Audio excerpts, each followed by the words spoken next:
And we are live. Okay, welcome to Sternly Fine Art again. What I wanted to do today is I was going to work on my latest piece and just show you a bit about what I do and how I do it. So here we go. Latest piece, I think is going to be called Black Swan. I'm not too sure at the moment. Someone gave me the idea for that yesterday when I was down the pub. In the pub, well, outside the pub. Amazing and very enjoyable it was too. Anyway, so yeah, Black Swan. I got really excited yesterday about this piece, and I just sort of found somewhere on the internet about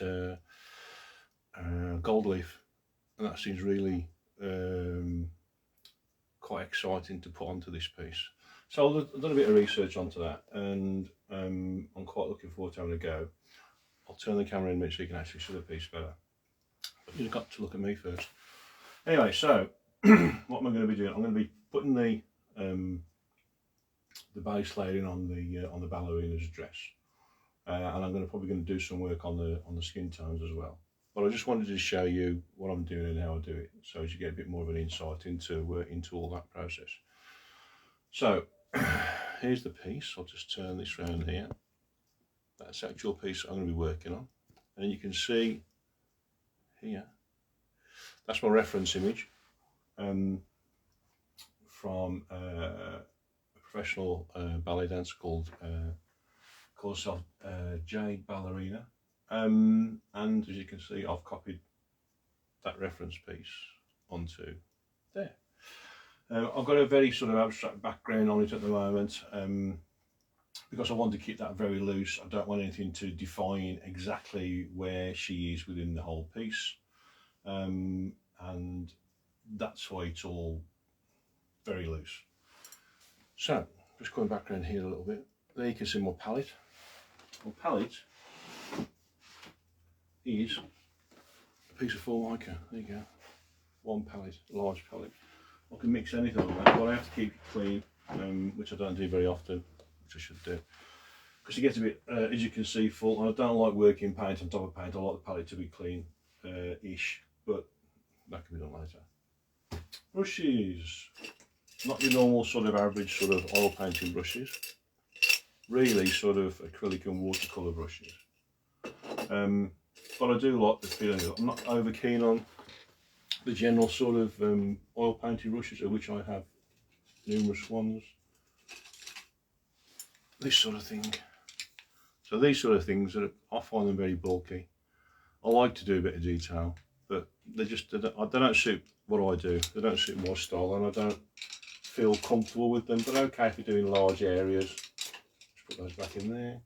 Okay for doing large areas of work and stuff. But when you're doing some detail, the way that I like to do stuff, they don't work for me. So, what I'm going to be doing now, so if I get myself some ivory black, get a bit of that on my palette, and we can crack on. That's some of that. And I also need some medium to paint with, so medium, jar, spoon, jar, spoon, as Tommy Cooper used to say. So if I can just get this open, he says, there. So what this does, this enables the oil paint to move a bit more freely. So I get a bit of that in my little tin.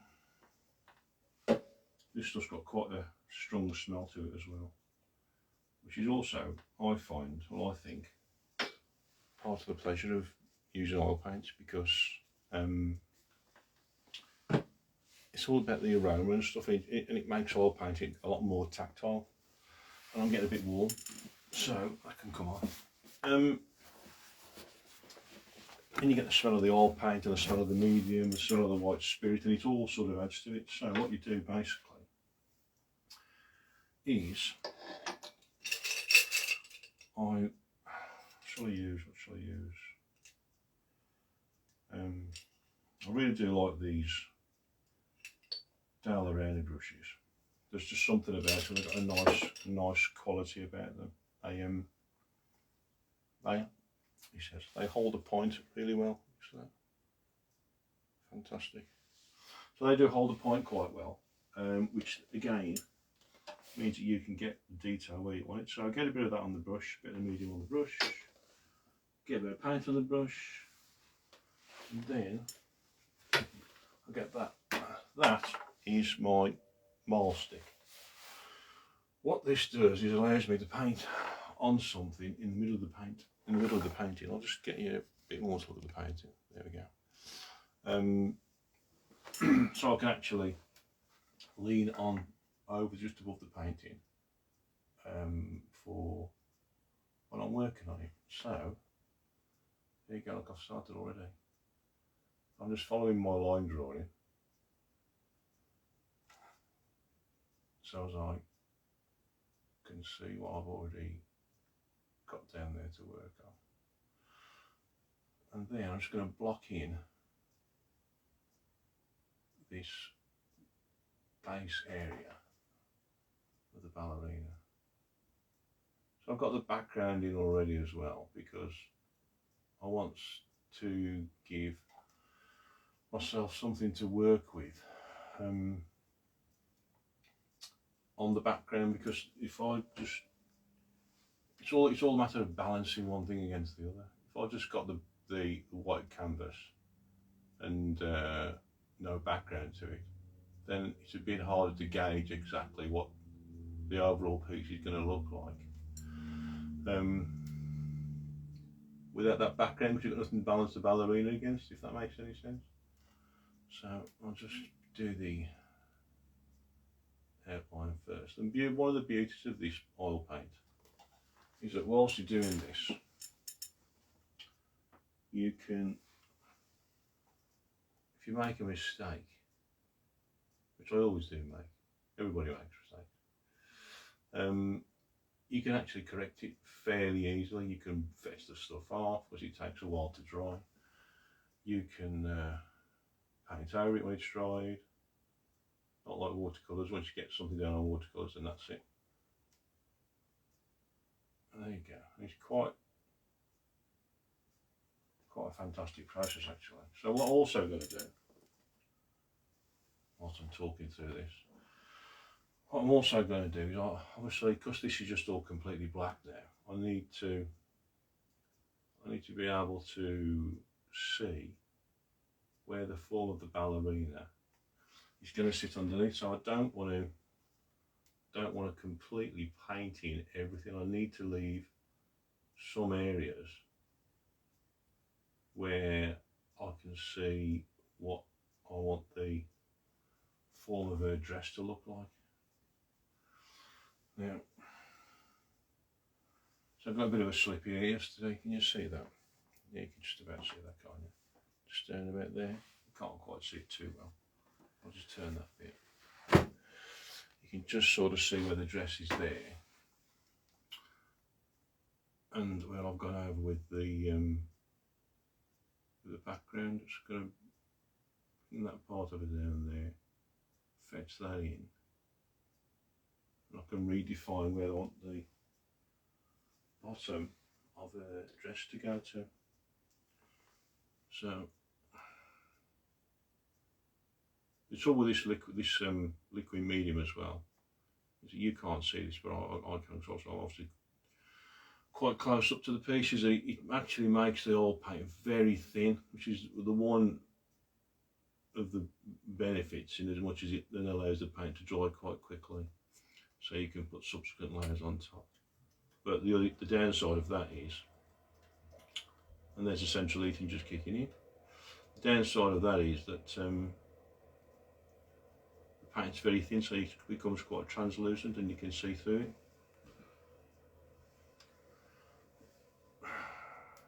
So if I just keep on with the form,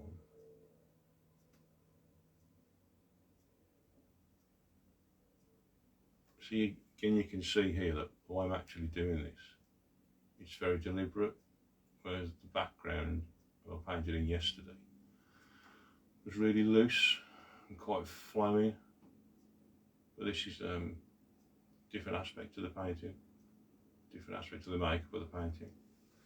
It's all got to be quite defined because this is the piece.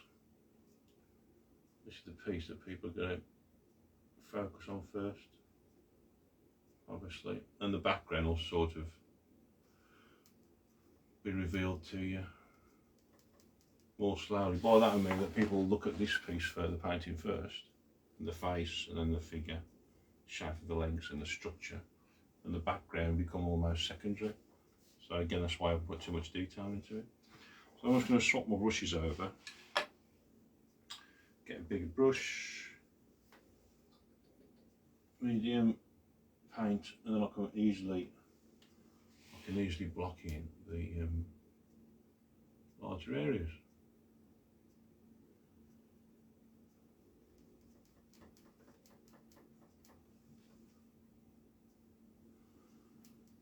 There we go.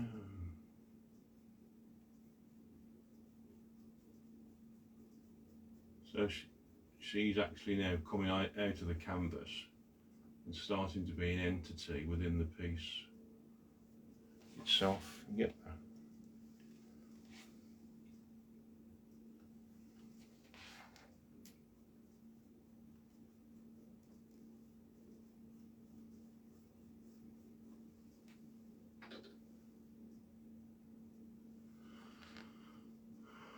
There we go. What I've also got to be conscious of at this stage as well is, even though this is sort of the underpainting, more or less just the underpainting for the skirt, is that I need all the brush strokes to be flowing in the right direction, so I don't get any underlying strokes that I don't want in the piece in the wrong position, if that makes sense. So that's why I'm flowing everything down the skirt, or the dress rather, just so it's all got quite a homogeneous feel to it. It actually looks like a piece of material.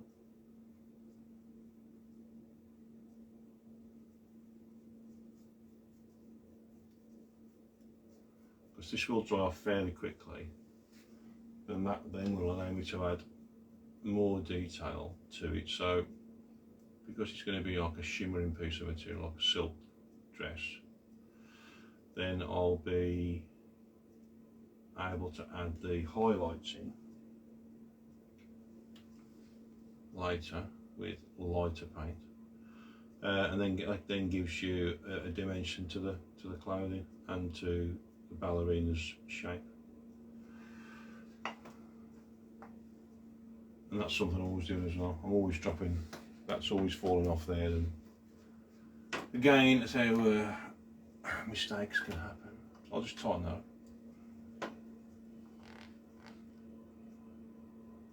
I'm going to go back to smaller brush.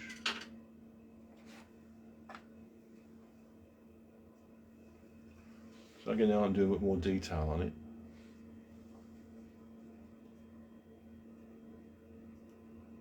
Smaller brush works better.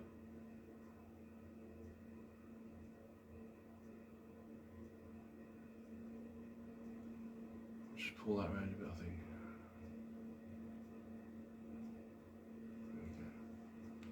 I'll just leave a little gap between that part of the dress and the part below.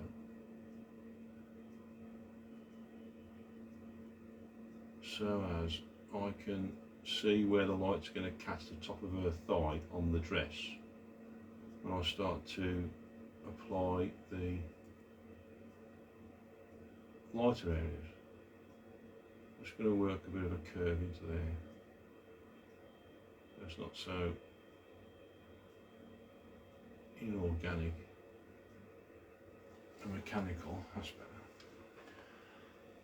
So that's the basic of the dress.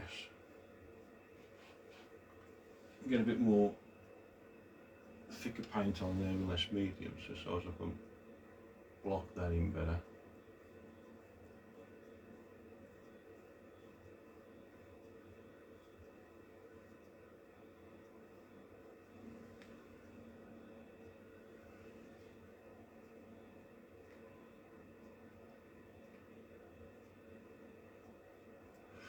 got to be honest, I haven't painted quite a lot of black for a while, so I'm not too sure on how long this will take to dry off, but a couple of days should see it done about right. I'll just come down there. In fact, I'm not liking that brush now. I need something a bit smaller because I want to get that line of the dressing quite accurately. So I don't want too much paint on the brush. I want the brush to be fairly flat.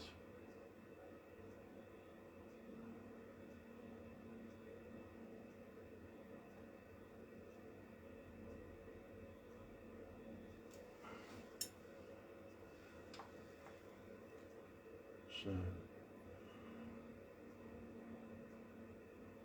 that's working better.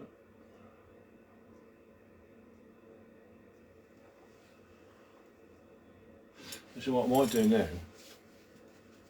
what people don't tend to think happens, because of the way that I've got the painting on there, if I just do that,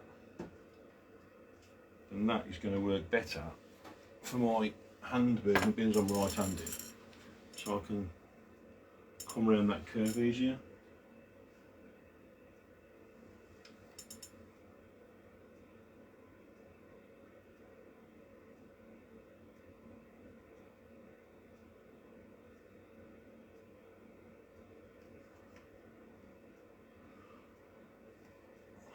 Stay there. Just need to make sure that flows correctly. So when you're painting black, you tend to lose sight of the brush because it's black against the black paint. So it's a bit of trial and error really when you're trying to get a fine edge, especially when you're coming over the top of the paint.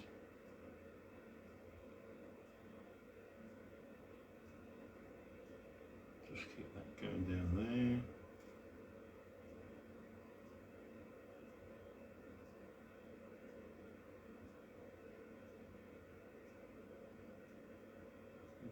Break that corner in slightly. A bit of a radius on it. There we go. Just going to tidy that point up. The point looks a little bit raggedy.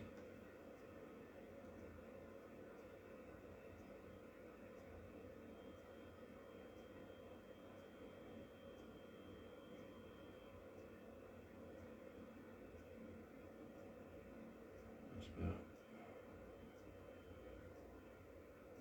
Put that back in. There you go. That's a lot better. Oh yeah, I've got a bit down there, I didn't forget about that bit. So that's the other thing that you don't see, that you do tend to forget to put bits in sometimes. Thankfully, I've spotted it before I put the paint away.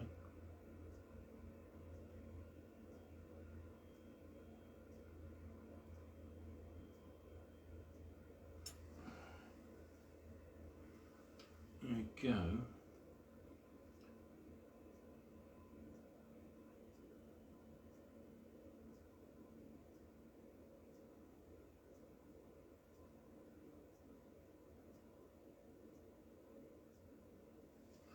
And that pretty much is the base of the dress.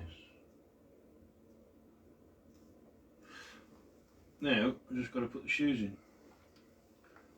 So I'm conscious that the straps or webbing for the shoes are coming around her foot. I need to have a bit more of a curve in there than what I've actually got. Especially on some of the straps.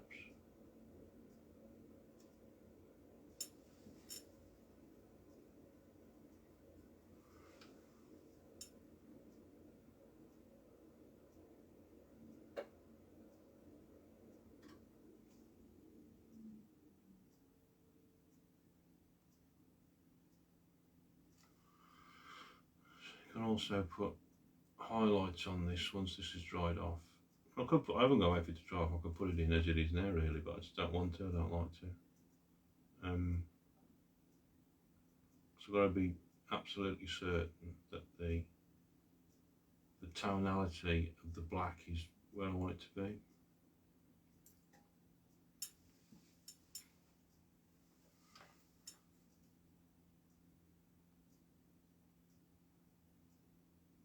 Let's go around there nicely.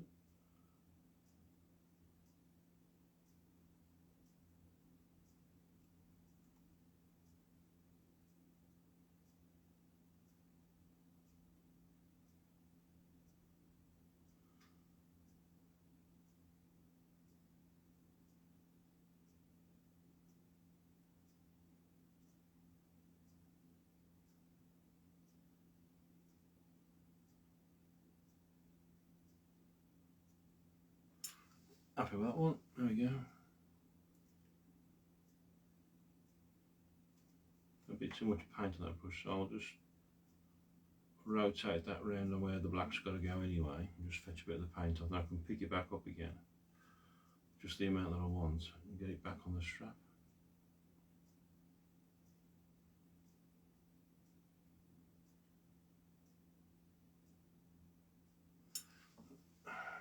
That's looking alright. Like that. So, being as I've got the canvas round this way, well, that's not going to work too well, is it? That will be okay. Paint this one in before I turn the canvas back round again.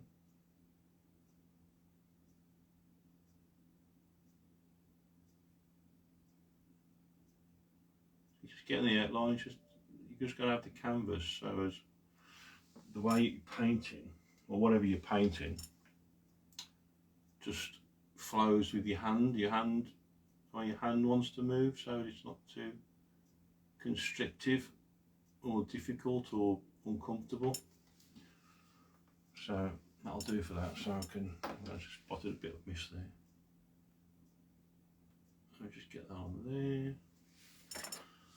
So there you go, you can see that.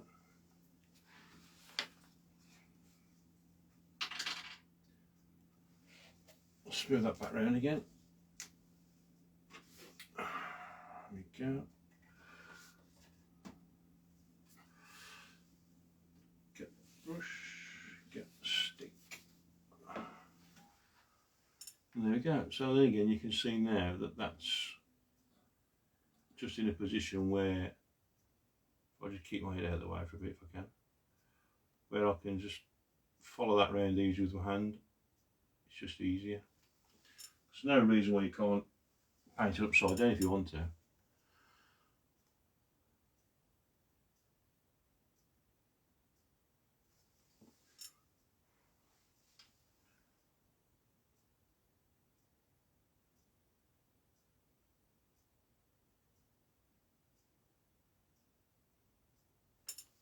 So that's coming on okay. A bit more medium on that.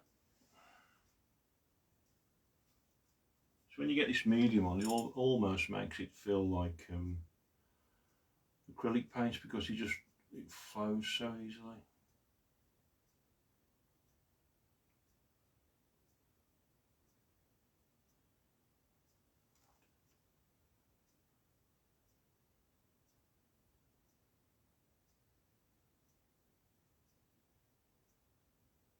Just got to mimic that bend on the other side of the strap.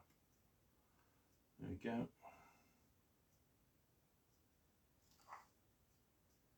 Just pick that out in there.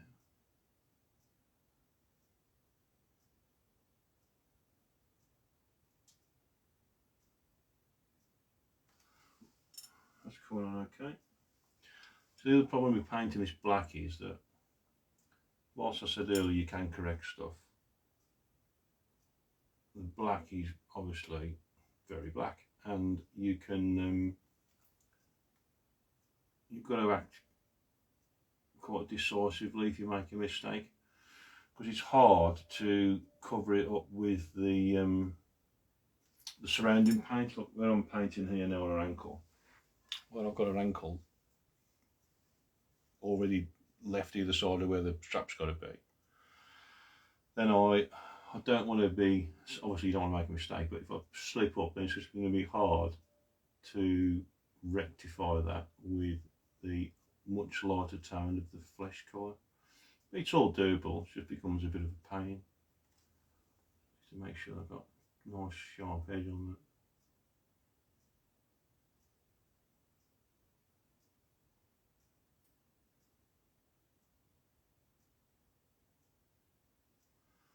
There you go. So block that top one in there.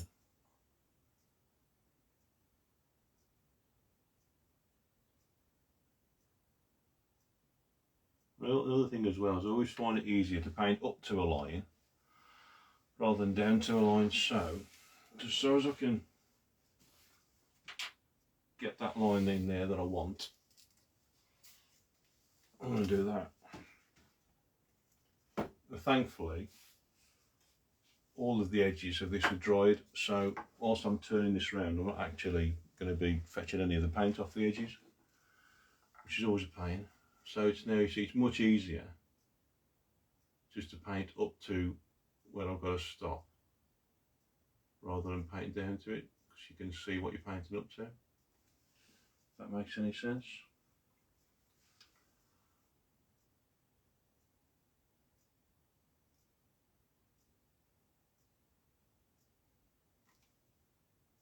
There we go. So now I've done that, I'll just block the shoe.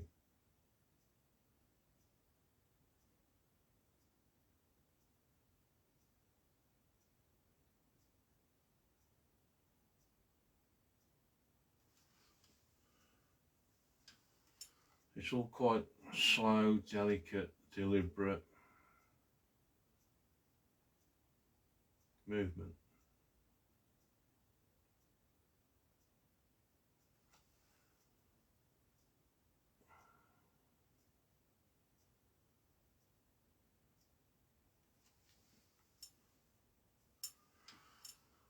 Yeah, it's a bit wobbly around there. It's better.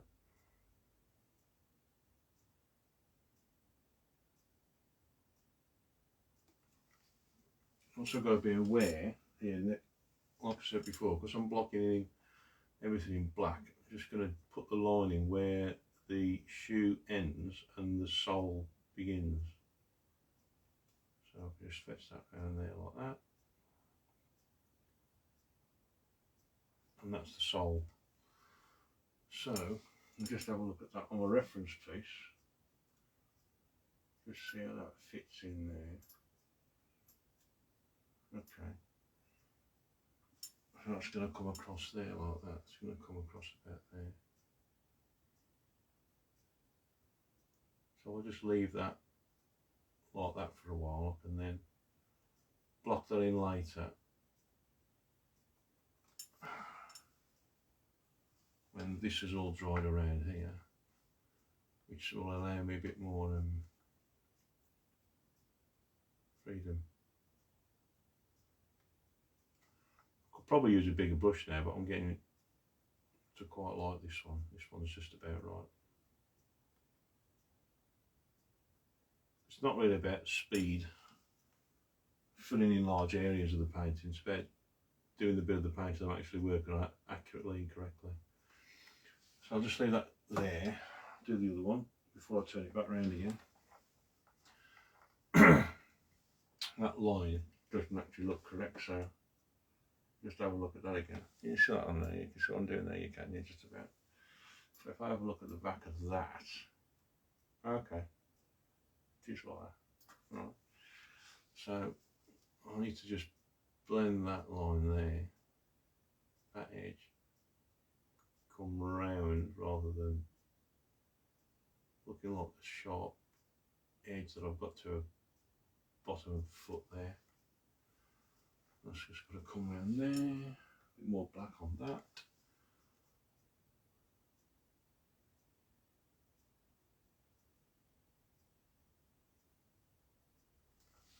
That's not looking too bad, not looking too bad at all.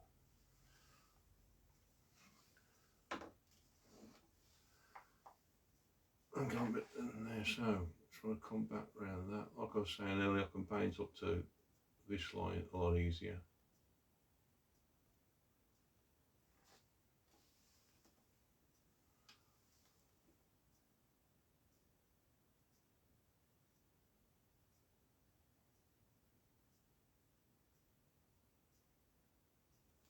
a bit more medium on, that's not flowing too well.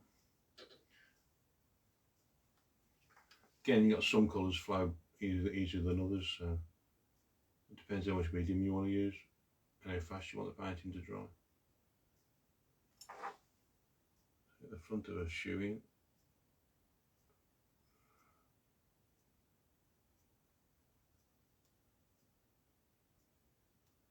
It's not square there on the reference, and I've got that, so I'm just going to square that off a bit. Because obviously you've got the block in the front of a shoe.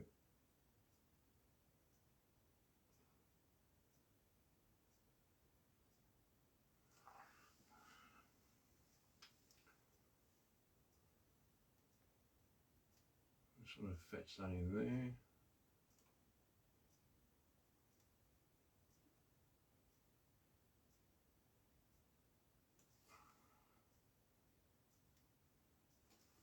I'll just turn that around there so as that's easier.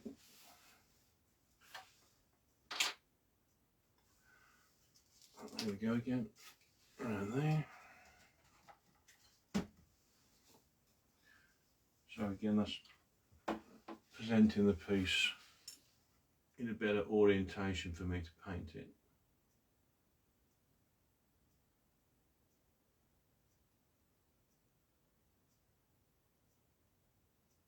So one thing I like about this subject is that it's actually it's just full of flowing lines and such. So there's hardly a straight edge to paint here, which I love. Curves of the ballerina and her pose and everything is just quite mesmerising. So what we got. Hi Mark, how you doing? Mac, how you doing? I like the technical use of the rod turning the painting and to find the method that you'd find easy to paint in detail. Also how mistakes can be rectified. Well, that's what it's all about, yeah, thanks for that. That's what it's all about, yeah. It's whatever suits, well, it's me, really. I'm the artist, so whatever I want to do to make it easier for me just to achieve what I want to achieve at the end result. And you know, it was quite a moment for me when I first realised that you can actually turn the painting around. It hasn't all got to be put on your easel and then not moved at all until you've finished it. You can actually do what you need to do with it. As you can see, what I've just shown you here, like I've left this part of a shoe and the front of a foot. Just pick that line up again. There we go. So as I can get that in there. That just needs to bleed out, so that's going to be tricky. Just to bleed that line out on the side of a foot. There we go. Just block that in there like that.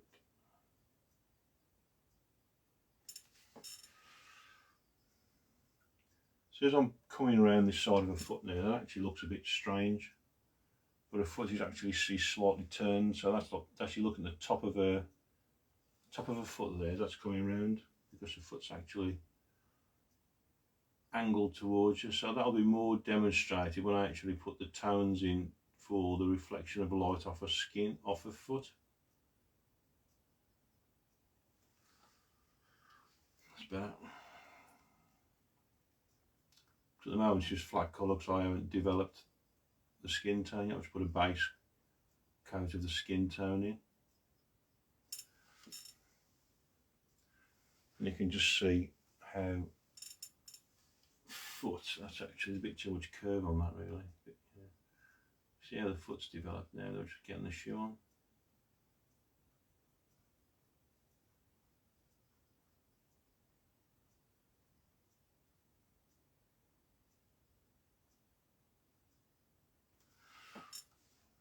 Just need to fill that out a bit further, I think. In fact, I'm just going to turn that round again, just so as I can see what I need to paint. That foot there, that's just looking a bit too, I'm not happy with that. So, get that there, bit of paint. I'm just going to blend that in a little bit better. It's also got quite a sharp turn there, so we'll just fill that out slightly better. That's better.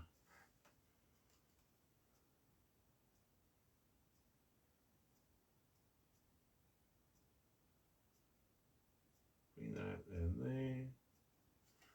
Oh, that better. It's a lot better. I'm going to put a bit more on that as well.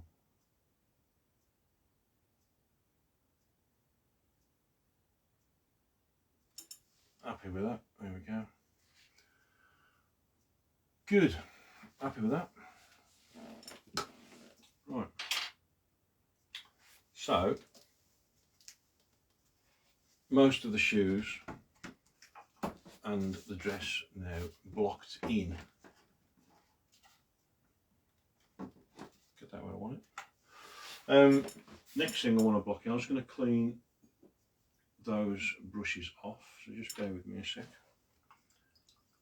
White Spirit, another mild salsa White Spirit apparently. The Tesco special. Other supermarkets are available. Yeah, like most artists, I've got a nice collection of jars of suitable sizes. So that's that one. These aren't fully cleaned off. I'm just getting the paint pigment off them. By doing that and just cleaning them out in the White Spirit. One, it stops the paint drying on the brush, which obviously removing the brush, and two, it cleans the paint off. So if I want to use that brush again, I can use it again. But I have got more than one brush of any given size, just so you're painting certain areas, certain details, like the skin tones in. Just bring you back around here so I can talk to you. There you go. In the skin tones, so as you can paint light and dark and stuff with the same brush size, and then you can. You're not consistently wiping a brush out and cleaning it off, because it's the only one you got. So yeah, that's a lesson I learned a while ago. Always have more than one brush of any given size. Just get much of the White Spirit off that if I can. That, by the way, is one of my favourite brushes. I don't know if you can see that. It's brand new. It's bent. It's not supposed to be bent, but for some reason it is, and it works perfectly well. But I really like that brush. Probably my favourite brush. Right then, so hair. So when I block the hair in, the hair is going to come. So on the reference piece that I've got, if I just pull that back down there, you see that there. Let's just put that back so you can see the reference piece. On the reference piece. There we go. The hair on the ballerina is actually quite curly. It's not got a lot of movement in it. But I want it to come all around there and there and just exaggerate the movement through the hair. So I'm not going to actually paint that as the reference piece. Yeah, I'm going to make my own style up there. So I'm quite happy with the way that now is looking. That's got some nice definition to it now. And it's starting to dry off already, which is excellent. You can actually see that I can see, I don't think you'll be able to see, but I can see that actually around this area, top, and when I did the initial outlines, it's actually now going quite matte and dull, which shows it's drying off. So, paint the hair in. Again, I'm going to paint a brunette, because I like painting brunettes, because you can get a lot of definition on the hair. Get some dark brown or burnt umber on the palette, only a bit, not really much, and I could just block in a bit medium. You're getting that there, yeah, you're getting that there. So bit of that, bit of medium, bit of burnt umber, then I can just block that in quite easily where I want it to be. And I'm just going to allow for where the hair is going to flow later, but that'll just paint over the background.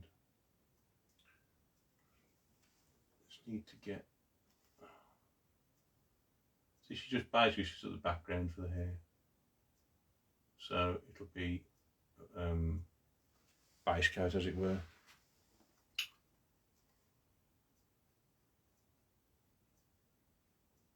So I want to make sure that what I'm actually doing, I'm actually getting the form of a head correct with the background.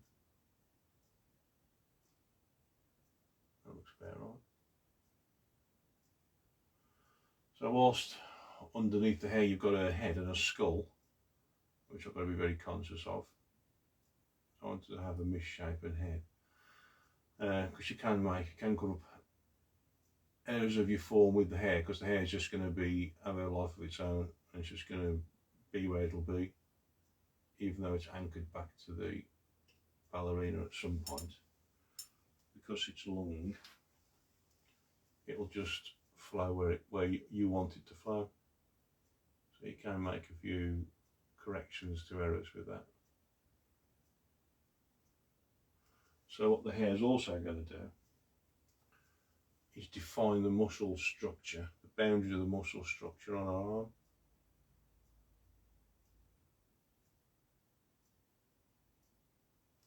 Just got to see how far I want that to come down, so that brown can come down to about there, I think. Whoops, neatly.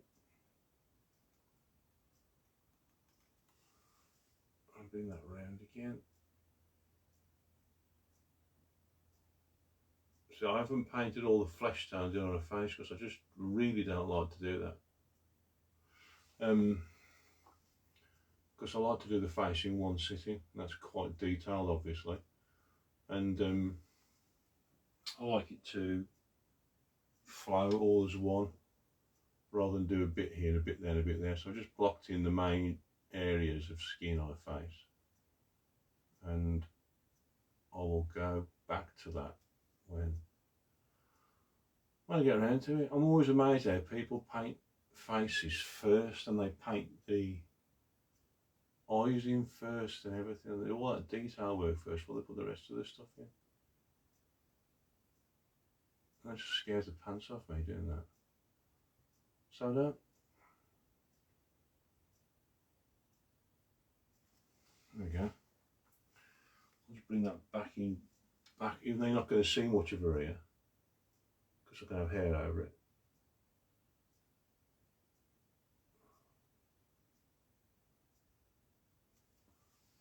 There we go. So I won't bother putting anything up there, because I'm just going to flow that out with brush strokes and all over there later on.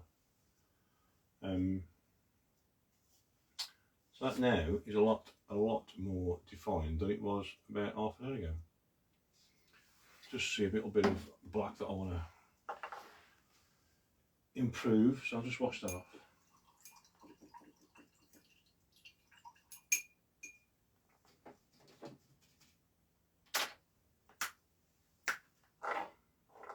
I think I'm going to use a rigger brush on that. That's what I normally paint hair with. But a rigger brush, these little beauties, are good for painting long lines in home. There we go. There's a bit of black on that one. And with this one you can get detailing over a longer line, right up to a good edge, because it's just the way that the bristles are so long and the brush just flows a lot better rather than being short and clumpy.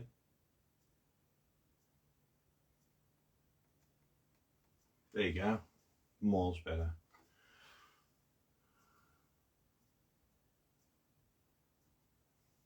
I'm just going to tidy that one up as well, I think. So I'll rotate that again. So we'll have that that way. Bit of medium on that. Bit of colour. Natasha, how you doing? Thanks for popping by. I'm just going to try and tidy that up. I want to get the brush quite flat. So it's got quite almost like a chiselled edge to it, so I can run down that line a lot easier.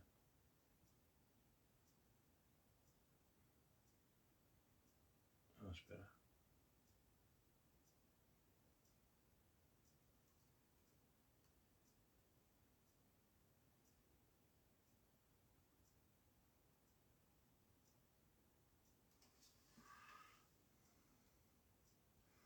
Put a bit more of a point on that.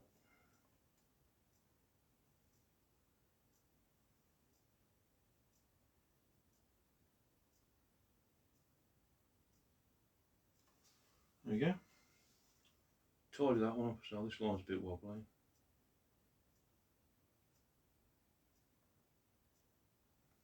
Better.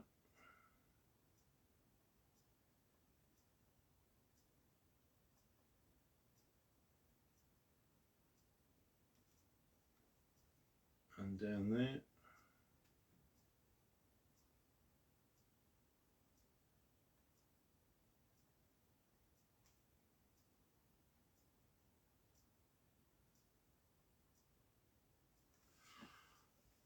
Better? Oh, a lot better.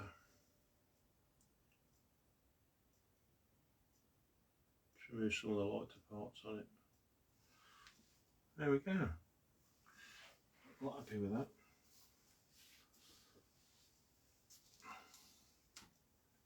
We've always got to be careful. One thing I'm always doing.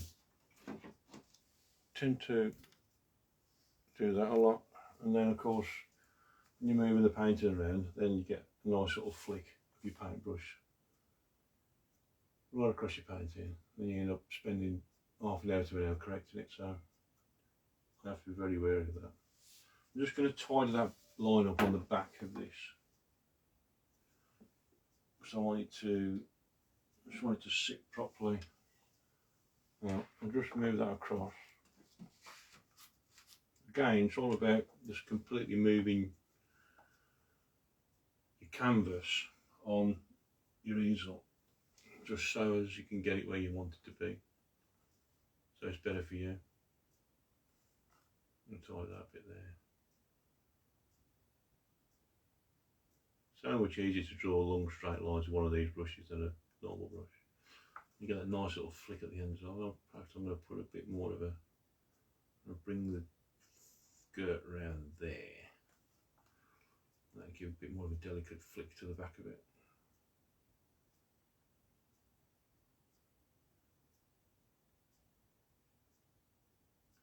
That's better. I like that better.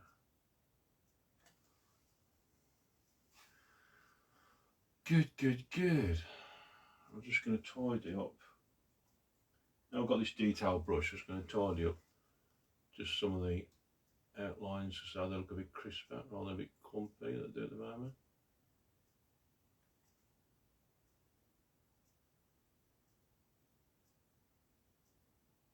That's better. There we go.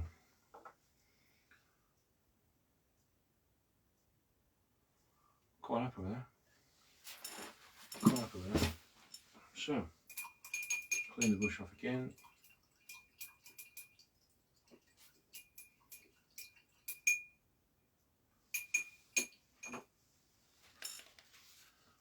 And there we go.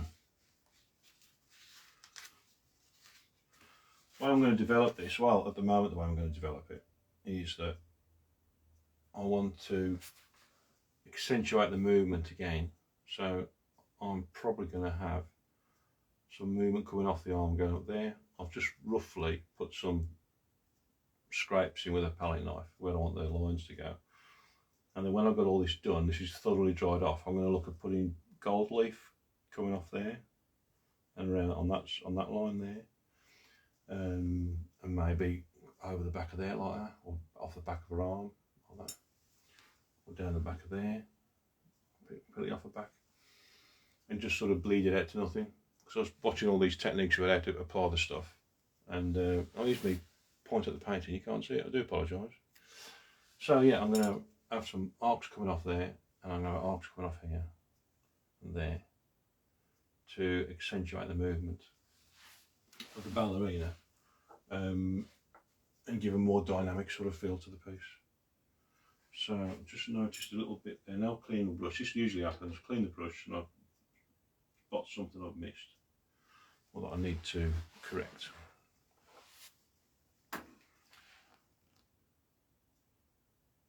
Just going to just tidy that bit up there.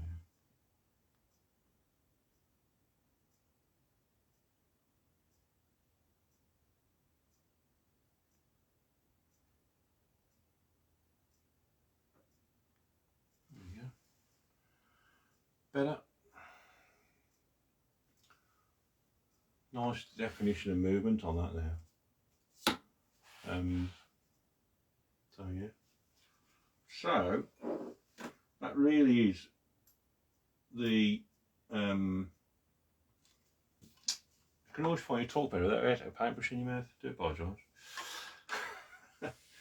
You can I've got all of the underpainting really in there for the whole piece, and the next thing I need to start to do is to add detail onto it.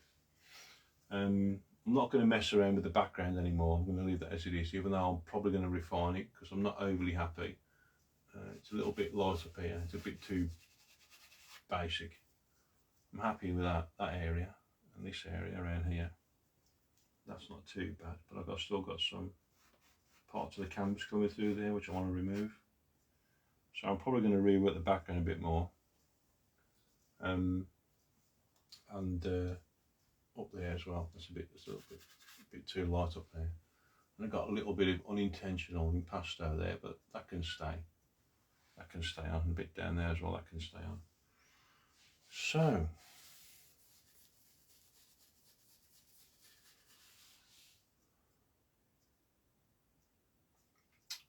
I think I might just colour that in,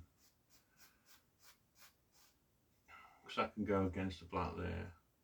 I'm going to put a bit of definition on that. So, what I'm going to do is flesh tone. Get this mixed up by about 2, 3, 5 colours.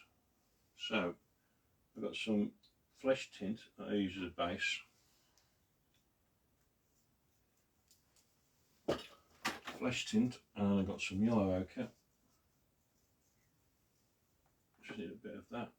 It's very oily. Good grief, that is very oily. That'll be too oily to mix.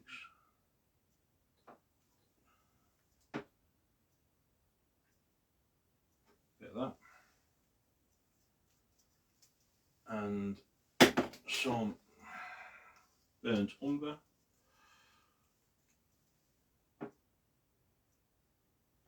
For the darker tones. And burnt sienna for the mid-tones. What I'll do now is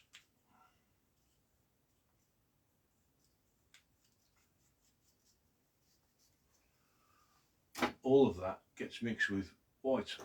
So white again, put that around to there so you can actually see what I'm doing.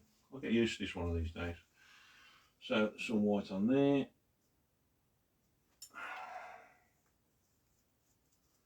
And palette knife. Palette knife. Where's the one gone that I always like to use? There it is. So if I've got the flesh tone, if I just bring it a bit closer in, I'll be able to see it a bit easier. So I've got the flesh tone there.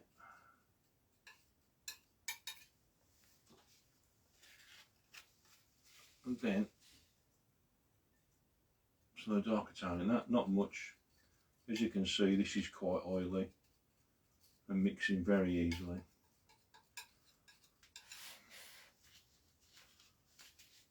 mid-tone, press that in. So again, this is the way I like to mix the colours. I just like to mix it all with a palette knife, just so as I can just see it all blending. I like the colours all to be right and lighter tone before I actually start painting with them. I'm not good at mixing stuff on the brush. Just doesn't suit me. Lots of artists do, I can't do it. I get in the right mess. Everything comes out one colour. Then, that's my basic mid-tone flesh colour. Then I get a nice chunk of white. And I'll mix that in on the edge. And that gives me a mid-tone flesh colour.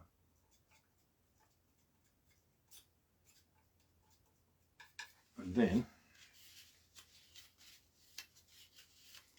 I get some more white, same med, and I mix that on the edge of that. And that gives me a light tone flesh colour. So straight away, right there, I've got dark, mid-tone and light, all for what I want to be doing.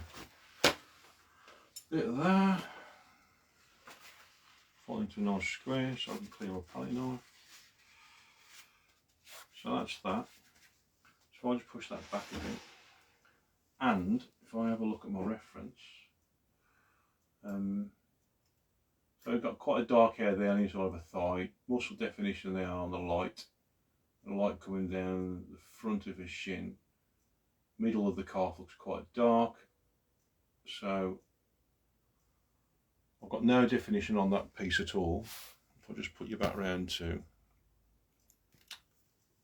the actual ballerina herself, I have very little definition on that, so I'll put that back there, you can see it better and I can get it back on the easel properly.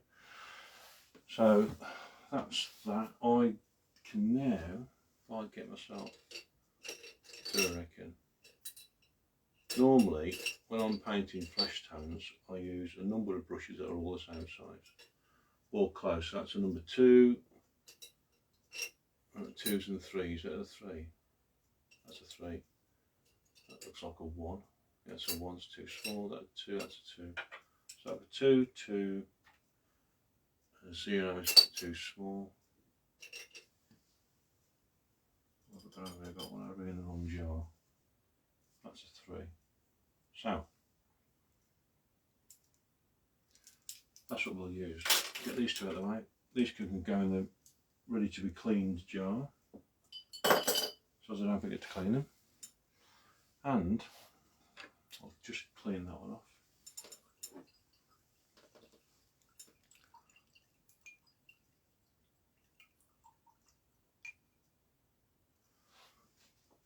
That one, put that in the ready to be cleaned jar as well, put that in there. Right then, the other thing I like to do with this, just bring it back around to the palette, the other thing I like to do with this is when I'm using flesh tones, what I tend to do is, put that out of the way, I obviously use one brush per tone, and I like to just keep them spaced out on the palette. So for that, I've got loads of these little stretchers that you use for when you're putting your canvases together, well, for stretching your canvases out. So what I do is I put them around the colour on the palette, because my desk got a little bit of a slope. Hi Zone. Then I can, when I've painted them or use the brushes, I can rest them there against the edges, and I know which one's a dark one, which one's a light one, which one's a mid-tone one. So just start off with a mid-tone, get a point on that. Start off with a mid-tone, bit of medium,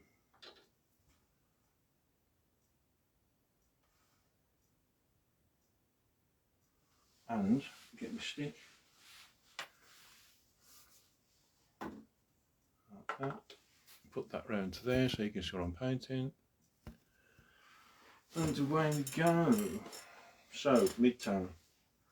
Got quite dark area here. Quite a dark area there. So I'm going to mid-tone that bit out now. Doesn't look like there's much paint going on probably from where you're watching from there. I don't know if you can see that. But it's actually blocking out the brush strokes for the base, which is what I wanted to do. And giving me some better tonality because it's filling in all the gaps that you get when you do the first underpainting. So put that in there as well.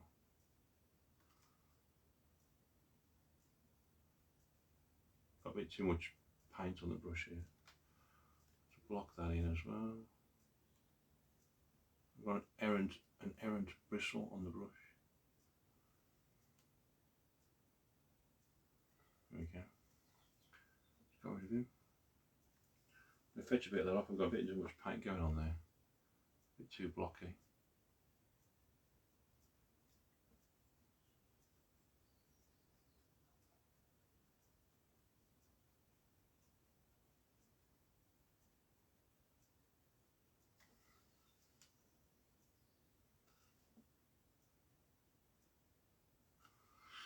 So that's that. I need some more around there.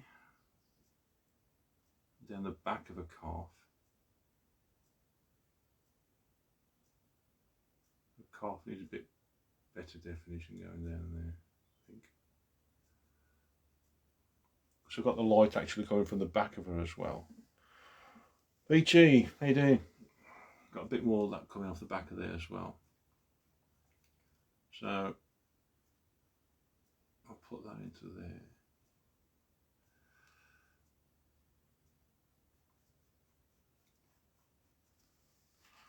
That builds that up nicely. And I've got light coming from underneath of there as well on the reference. So I need to have some mid-tone in there.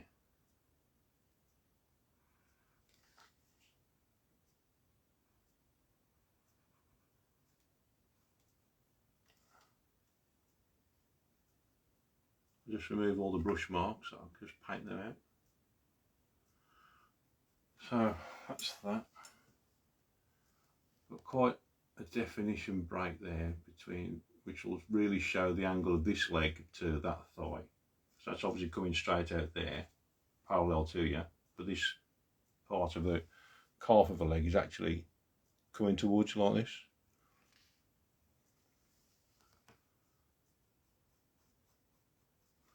So that's that. So mid-tone brush can go where the mid-tone brush has got to go.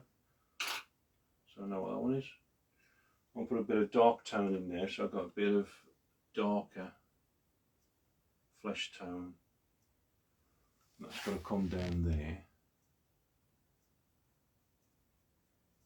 Now with this, because this is what they call painting, well, I think it's what they call painting wet on wet. Because I've got wet paint going on top of wet paint, going on top of wet paint. So they all tend to slightly sort of blend together a bit. And then obviously your darker colours become lighter and your lighter colours become darker. So you've got to be careful you don't get everything all mixed up together in one mess of the same colour. So if I put that in there like that, just look at the reference piece as well. That bleeds out into a lighter area at the top.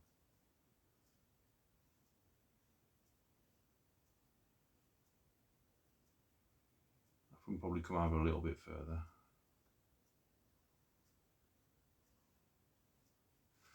And then I've got quite a dark tone at the top, in fact probably darker than I've actually mixed. I might mix a little bit more of the burnt umber into that. This is actually quite dark. I just need to define where the lower part of the leg actually meets the top part.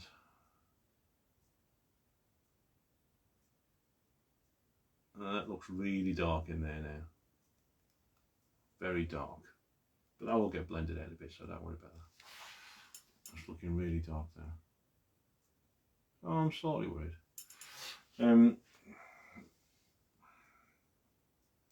And then off the back of that, I've got that dark tone coming along here,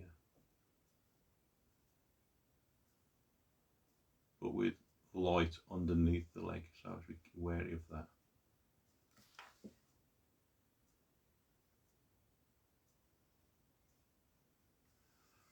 And that's actually following up on the muscle.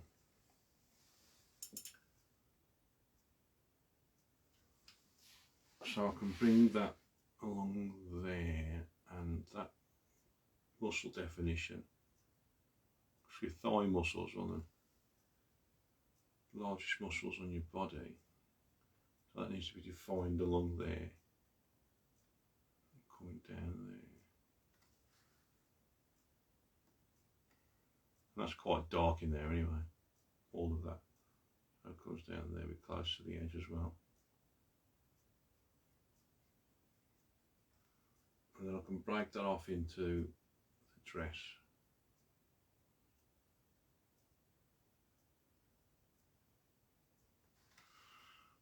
Now then, let's give a bit of definition to that. I need a bit darker on the bottom, so I get some more dark tone on there. So that's actually really dark down the bottom, it's really dark.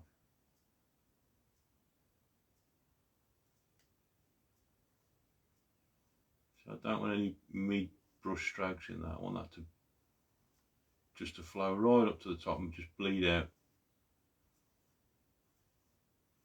into there. Good, right. So very dark tone, that can sit, that brush can sit there. I'm going to put some light tone in it now, so a bit medium, a bit more, bit medium, bit of paint. And the light tones are coming all down there.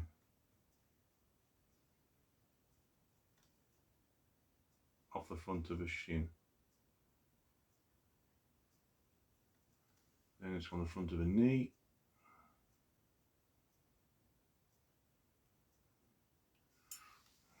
So already, even though I've not blended much of this now, hopefully you can actually see, I know you can from your angle actually, you can actually, there's actually some definition coming out to the leg. So I'll just continue that along the top of there a bit.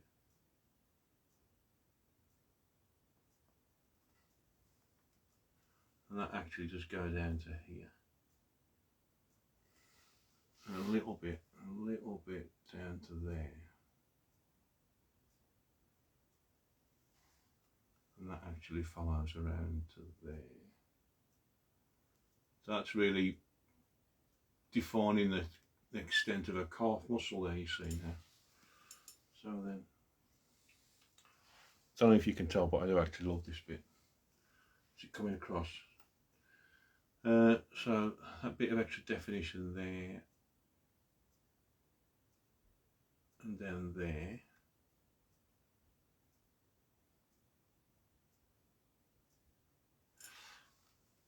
Right, so I think I'm just going to break that bit up a bit actually. I need a bit of mid-tone on that before I do the magic bit. Bit of mid-tone, bit of medium, bit of mid-tone. So I'm just going to put a bit of mid-tone in there, bit in there. Got another dark area, it's more like there really, which I've got covered with the dress, so I'm not going to bother with that. Put that mid-tone there. Now this is where it all becomes a bit trial and error, because what I do now is I get, is it that one or that one? It's my favourite one. Got a 6 and an 8 there. See the difference in them slightly? So what I do, I use a 6, slightly smaller. What I do now, hello everybody, what I do now is, because these tones have to all sit together nicely and play together well on the image, I like to blend it in. So if I just put your bone back to there, if I just get that, in fact, extreme close up, I'll just bring you into there a bit and turn you a bit there. There you go, you'll see a bit better. So if I just blend that in there, if I just, this brush has no paint on it at all. If I just very, very lightly just bring that over there.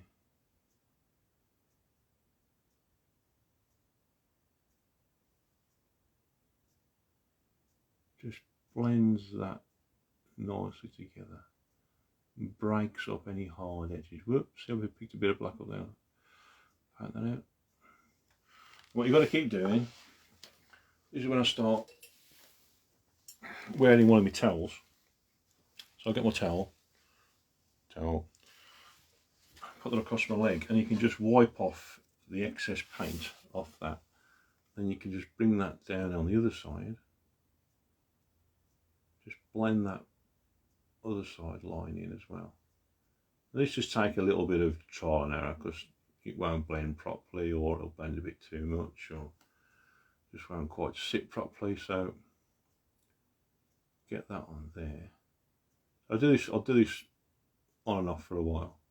You know, let the paint dry off, and then you can just put a little bit more paint on, and you can blend it back again. Then just blend that up to that front edge of a shin. Blend that around there. There's a bit more work at the top because that's not quite dark enough, but that blend is not looking too bad at the minute. So I'll blend that top piece back in. Blend, need more dark at the top of that there. Blend that over.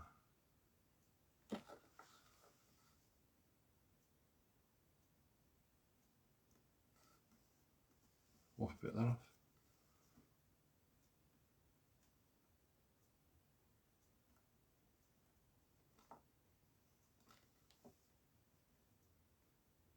It just nicely blends all the brush marks out of that. Blends that dark tone nicely into the light tone.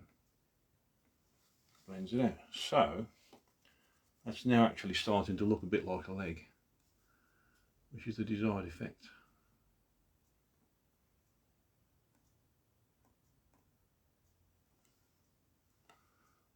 Blend that in there.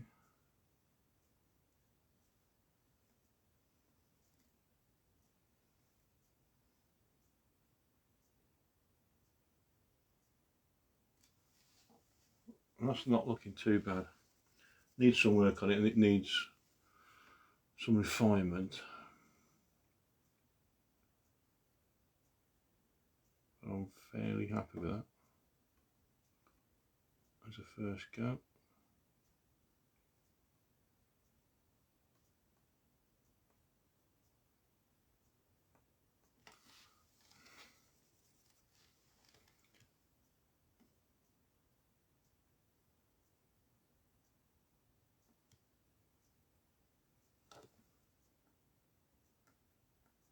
The other thing as well, when you get into doing this part, you've really got to do this really lightly and just keep all the brush strokes off it. Just try not to have any brush strokes. Well, I like to not. Some people like to have brush strokes in. And that's great, that's up to them, but on my stuff I just like it to be more homogeneous and just sort of blending all in, so you can't really tell where the one bit starts and the other bit ends. There we go, that's that. It needs to be a lot darker up there, actually. Just get me with the brush. Swan's getting a little bit dirty there. Just get me with the brush so I can keep that cleaner, that line cleaner. There we go.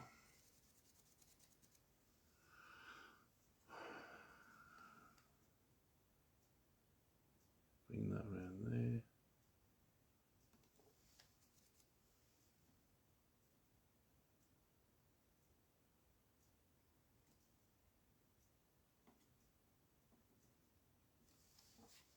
There we go. Blend that back out there. Bit too much of a line. So you can't have any lines on this because mussels don't tend to have lines on them. So you've got to work it all in. I'm probably going the wrong way with that actually.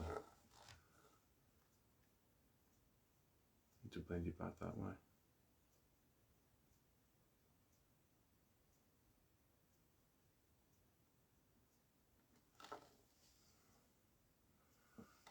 Fairly happy with that.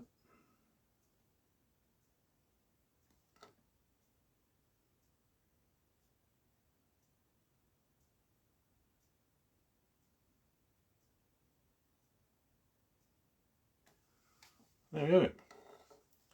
So get some bit of definition up here. I'm fairly happy with that area. That'll be reworked.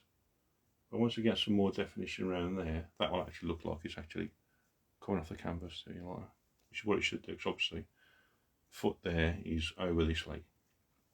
So that's, and you can see, I hope you can see, from where I'm sitting I can see, there's now some definition to that area and to coming down there. So it's all got some sort of flow about it. There we go. So I'm just going to push you back over there. You can get me in and the painting. So that's that. I'm going to do a bit more work on that later. And just generally build all that up, because I've got to do all the skin tones now. So I'm going to build up all the skin tones. And then when I've done when I've got all of the overall body work done, I'll then concentrate on the face, because then that'll be reflected in how all the other parts look. So that's that. There we go. Anyway, cheers for watching. First one I've done from a painting point of view. I hope you liked it. I hope it's informative, and I'll do some more and we'll see where we go from here. Okay, cheers guys, thanks a lot, bye.